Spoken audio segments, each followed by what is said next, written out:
we'll guide you through how to make paper abstract background in Illustrator. Quick disclaimer, you need to follow this step-by-step guide carefully, because skipping a single step will affect your final result.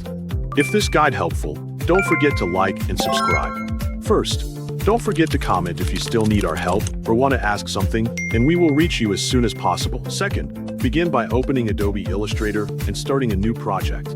Choose New File to open the preset selection window where you can define the document settings. Select the preset size that best matches your needs. Then click Create to open the artboard and prepare your workspace.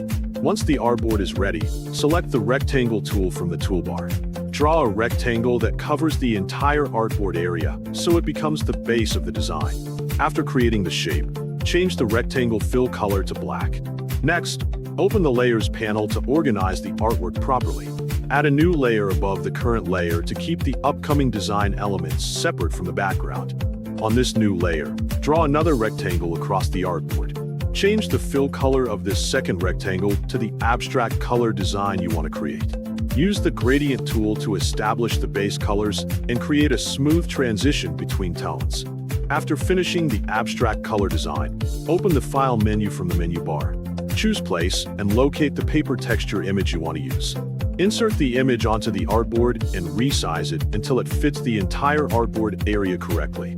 Once the texture is positioned, copy the image and then remove the original image from the artboard. Next, open the Transparency panel to prepare a texture mask. Select the colored rectangle containing the abstract design and choose Make Mask. A mask thumbnail will appear. Click the black box on the right side of the mask settings to edit the mask contents. Then paste the copied paper texture image into that mask area. Adjust the position of the pasted image until the texture blends with the abstract design in the way you prefer.